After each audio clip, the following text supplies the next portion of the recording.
Good morning, everybody. I'm Jay Friesen with the Dr. Brian Mattson on the last episode of Dead Reckoning for this season. Appropriately so, we're going to talk about Scrooge McDuck. Because we're not making too much money on Dead Reckoning. Is that what you're saying? Yeah, we're going to talk about Scrooge. That's what you told me. Yeah, we are talking about Scrooge McDuck. I read an interesting piece recently, Jay, that struck me so much I decided that we had to get the author of this piece, this townhall.com column on our show, and he just so happens to be a colleague with the Center for Cultural Leadership, among other things. He is the founder and president of Bowyer Research. He is an economist by trade. He writes for such publications as Forbes magazine. And so joining us today is Jerrry Bowyer. Jerry, how are you? I'm fine. How are you? I am doing fantastic. Now, okay, most people probably learn about Charles Dickens and A Christmas Carol, his story, from watching DuckTales, right? Scrooge McDuck, counting his stacks of things. And everybody tends to think, and I've always thought this, that Charles Dickens was using Ebenezer Scrooge as sort of your quintessential one-percenter, right? The evil, greedy capitalist who's hoarding his money and mistreating his employees and spoiling the earth with all of his industry and so forth. Now I suppose you're probably unique. You went and read A Christmas Carol. And you discovered something else. And you found some clues about what Dickens was really doing. Now tell me, was Ebenezer Scrooge the greedy 1% free market entrepreneurial capitalist? Greedy, yes. 1%, no way. Scrooge was not very wealthy. It's interesting. I wrote that column for Forbes. Town Hall reprinted it, but every year Forbes, my colleagues at Forbes, do a sort of a list of fictional characters who are wealthiest, right? Scrooge McDuck makes the list, swimming in that pool of gold. Mr. Burns from The Simpsons makes the list. But Ebenezer Scrooge doesn't. Ebenezer Scrooge is not a highly successful businessman. He has only one employee who's not a highly skilled employee. He has that tiny little office. It's not a high volume business. It's not a highly leveraged business. It's not a highly successful business. It's run, he probably has, strong profit margins, but off of a very low revenue base. He's not entrepreneurial at all. He's not a risk taker. He has no plans for expansion. He loses a partner, Jacob Marley. He doesn't get another partner, let alone bringing in 3 or 4 or 5 partners like people do with big financial services firms or law firms or people who have growth plans. So he's really not very entrepreneurial at all. He's a miser, which is a completely different thing from an entrepreneur.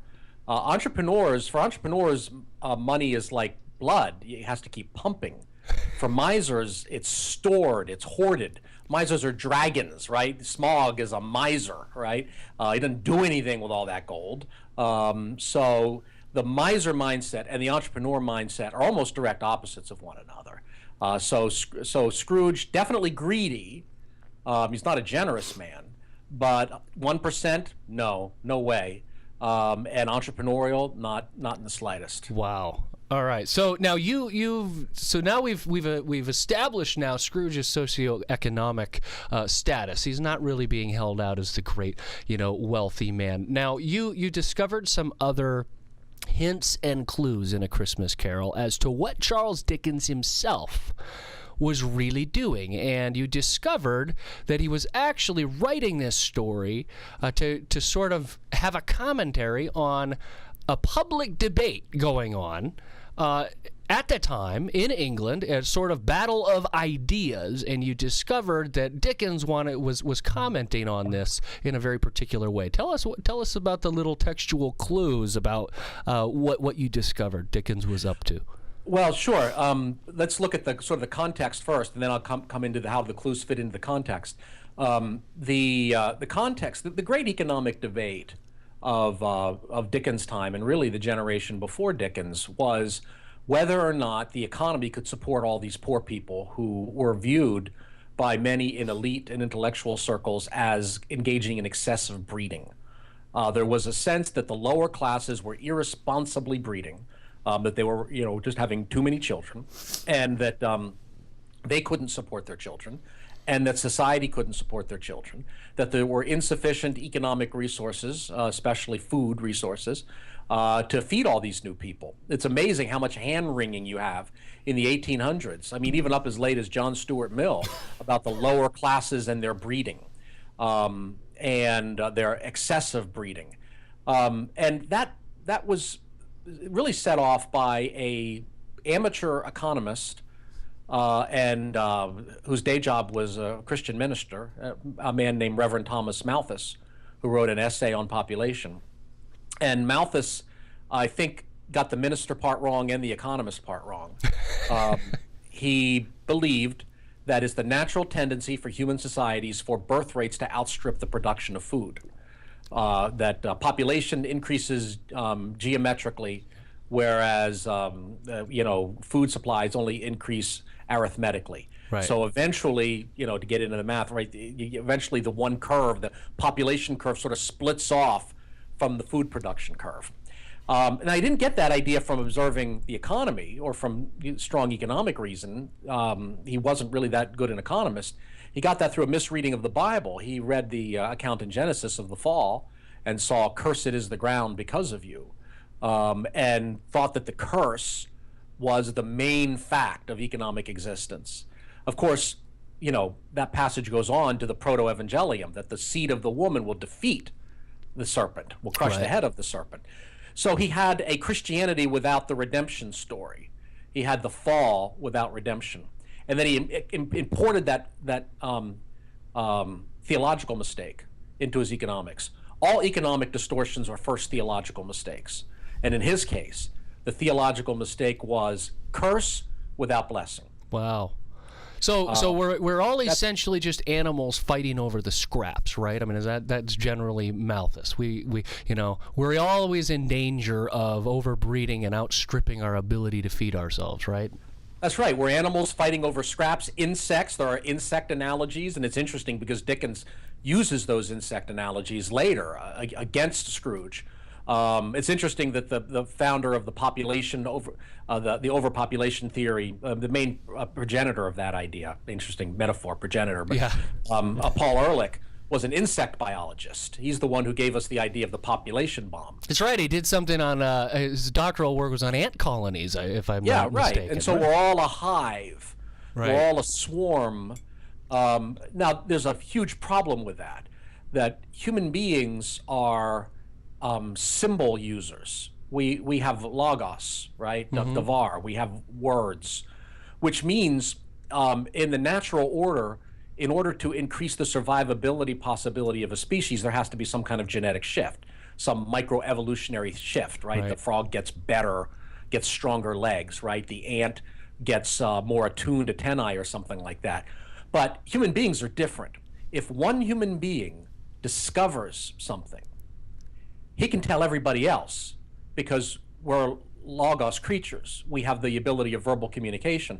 So if somebody discovers a way to frack natural gas out of the ground, or someone discovers a way to breed food plants in a brand new way, the animals, if one happens to mutate and be better, he can't tell all his other animal brothers. He can't pass that along, right? He can't pass it along, right? But we can pass along all of our achievements through language. That's amazing. And that's why human beings are so different than animals, because of the logos element of human nature.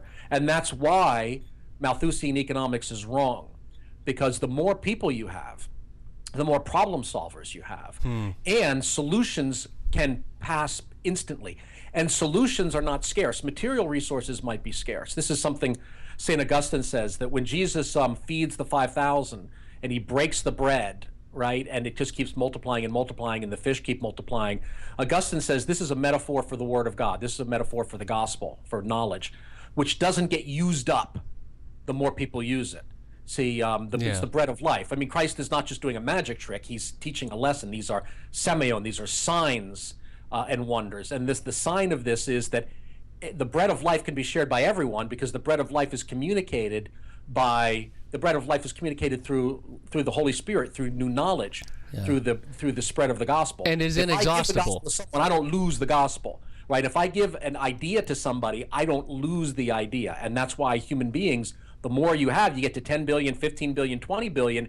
Out there on the end of the bell curve, there's somebody who would not have been born who has a solution which will make the other 15 billion people wealthier. Okay, so Charles Dickens enters into this, and he makes Ebenezer Scrooge, as I understand it, Thomas Malthus, right? I mean, absolutely. Scrooge is clearly a Malthusian, and you see it early in the story when a group of a pair of Christian gentlemen are going store to store, taking up collection for the poor, and he says, "Well, are there no prisons? Are there no union workhouses?" Scrooge says that. Yeah. By the way, those are both government entities. For anyone who thinks that Scrooge is an advocate of merely private charity, Scrooge is turning down private charity and saying, let them get on the dole. Let them sign up for welfare. The union workhouses was a government-run, welfare program. So he's saying, I don't want to participate in your private charity. I want to put them on the government program. And the workhouses were absolutely horrible. They were designed to be horrible because the government couldn't afford to put many people on them, so they were terrible so that people would only go on welfare if they really, really, really needed it. One of the gentlemen says, well, some would rather die than go there. And Scrooge says, then let them die and reduce the surplus population. That was a classic That's line. the clue right there, because surplus population is right out of Malthus. Wow. Right. If someone had used a phrase from Marx, like "workers of the world unite," we'd get that, right? Right. Yeah. If you wrote a story and in there somebody said "workers of the world unite," or "from each according to their ability, to each according to their need," you say, "Oh yeah, that's Marx." Right. But Malthus is kind of forgotten, so we don't see that surplus population is like a core buzz phrase of Thomas Malthus. So Scrooge is a Malthusian. Okay, so I want to let's just we're a little short on time. I want to trace this forward now. Okay, it's not like this is just some sort of abstract historical thing that's of interest, because it seems to me that this very sort of Malthusian worldview, ideas of surplus population, scarcity, we're all running out, population control, eugenics, ridding the poor. These had very, very stark consequences, didn't they, in the 20th century? Didn't we have global experiments in this sort of thing? And how did they turn out? Well, they turned out in a sea of blood, either aborted blood or blood or ashes coming out of the concentration camps. Malthus feeds right into Marx. Marx was heavily influenced by Malthus. He saw Malthusianism, the phenomenon that Malthus thought he saw, as creating the basis of the class struggle. It also feeds in a slightly different form into 20th century fascism. Hitler was very influenced by this. I mean, why is Hitler invading other countries? Lebensraum, right? Living space, right? There's only a certain amount of space. We Germans, there's too many Germans. There's too many Poles. All those Catholic Poles are breeding like animals. Those Jews are breeding like animals. So what are we going to do? All Hitler did that's different than Malthus is he identified the surplus population with certain racial groups instead of with certain economic groups. The surplus population are the parasitical Jews who only engage in financial transactions and middleman transactions, in his view. They don't produce anything, they just sell it at a markup, right? So the idea is exterminate other people groups or the surplus population, and then the Germans can spread out and have enough Lebensraum that there's no scarcity for them. Wow. So yeah, there's a lot of blood on Reverend Malthus's hands. He's a Christian. I think we'll see him in heaven, and despite his misunderstandings, but his ideas ran wild and hard.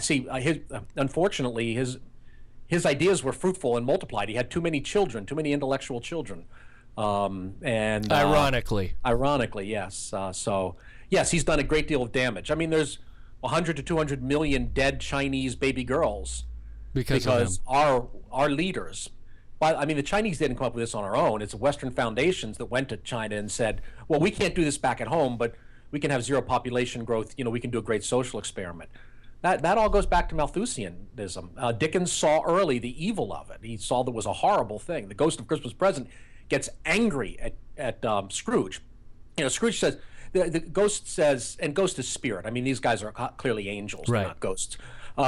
So the ghost of Christmas Present says, haven't you seen someone like me before, or any of my brothers? And Scrooge says, well, how many brothers do you have? Well, over 1,800, referring to the 1,800 Christmases since Christ. Oh, what a tremendous family to provide for, Scrooge says.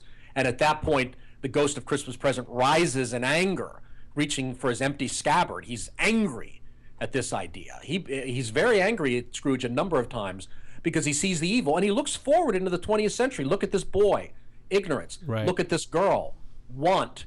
Right? You don't want to feed them. You don't want to educate them because you think society can't support them. But the real danger is if you treat them as non-human, then they will become a danger.